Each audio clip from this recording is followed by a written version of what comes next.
Ustadz, lah sekarang yang di alam barzah ngapain? Yang di alam barzah ini sekarang kita harus paham, alam yang dilewati manusia itu 4. Ada alam janin, ada alam dunia, ada alam barzah, dan ada alam akhirat. Nah sekarang yang di alam barzah ngapain Ustadz? Di alam barzah itu 2. Kalau tidak mendapatkan naim, dia mendapatkan adab. Kalau tidak mendapatkan kenikmatan, maka dia mendapatkan adab. Dan manusia ketika di alam barzah, maka mereka diperlakukan oleh Allah sebagaimana amal yang mereka lakukan ketika mereka di dunia. Makanya macam-macam, beda-beda. Ada roh yang ditaruh di dalam barzahnya, dilapangkan antara pandangan dia dengan ke surga. Maka dia melihat surga dan dia menikmati itu setiap waktunya dan setiap saatnya. Itu kenikmatan. Ada roh yang kemudian tergantung antara langit dan bumi. Siapa roh itu? Yaitu adalah mereka yang memiliki hutang, tetapi tidak membayarkan hutangnya sampai dia meninggal dunia. Dia tergantung antara langit dan bumi. Dia kesakitan, nggak bergentayangan. Nggak ada bergentayangan turun, nggak ada bergentayangan.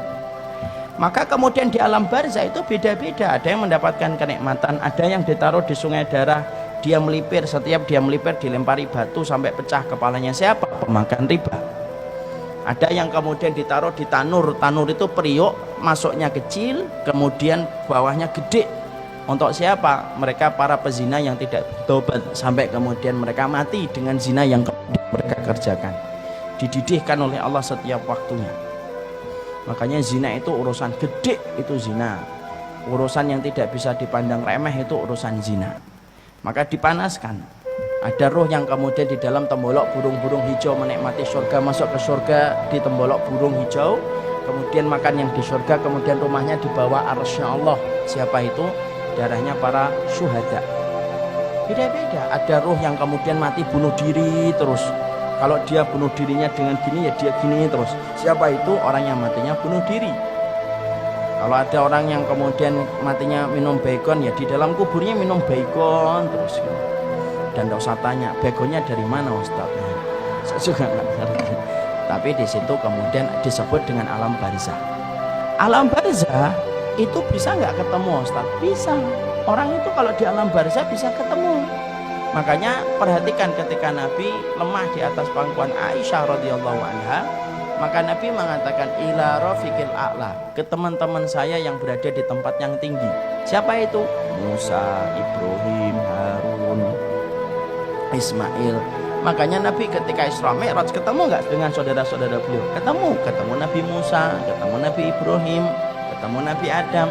Berarti dari dalil itu alam barzah itu mempertemukan ruh selama mereka mendapatkan kenikmatan kubur. Keluarga kita ketemu dengan keluarganya selama mereka sama-sama mendapatkan kenikmatan kubur. Jadi maaf, kalau orang tua kita, bapak kita meninggalnya di Aceh, ibu kita meninggalnya di Timur-Timur, selama mereka sama-sama mendapatkan kenikmatan kubur, maka mereka ketemu. Karena alam barzah itu tidak sendirian. Alam barzah itu mempertemukan dengan saudara-saudaranya, syaratnya satu, sama-sama mendapatkan kenikmatan kubur. Dan kita saling bisa mengunjungi satu ruh dengan ruh yang lainnya ketika di alam barzah. Makanya kita kemudian mendapati satu hadis yang disebutkan Rasulullah, roh itu kalau mereka berada pada kenikmatan kubur, mereka saling kumpul. Makanya kalau ada ruh yang baru datang, baru meninggal dunia, mereka menyambutnya. Dan pertanyaan mereka, pertanyaan tentang keluarga-keluarga mereka yang mereka sudah tinggalkan lama ketika terputus kabar dari urusan dunia. Ruh-ruh yang lama itu akan tanya sama ruh yang baru, gimana kabarnya anak saya, gimana kabarnya suami saya, gimana kabarnya keluarga saya. Itu akan ditanyakan kepada ruh yang baru datang. Itu kata Rasulullah, hadisnya sahih. Kadang-kadang mereka bertanya, gimana kabarnya fulan? Maka ruh yang baru datang itu berkata, loh fulan itu sudah meninggal sebelum saya, dia sudah meninggal sebelum saya. Lalu kemudian apakah dia tidak datang ke tempat ini? Baru kemudian dijawab, oh kalau dia tidak datang, kalau meninggalnya sebelum kamu kok tidak datang kepada kami, fa idza huwa ila hawiyah, berarti dia pergi ke pangkuan api neraka. Nah disitulah ruh itu ketemu. Dan ruh kemudian mereka bertanya kepada ruh yang baru. Makanya kita mendapati bahwasanya itulah yang dinamakan dengan alam barzah, masih bisa bertemu. Siapa ruh yang tidak bisa berkumpul? Ruh yang mendapatkan azab kubur itu tidak bisa ketemu. Karena orang yang mendapatkan azab kubur berarti dia berada pada hukuman. Hukuman itu yang tidak bisa mempertemukan dengan keluarganya. Sama dalam konteks kehidupan kita.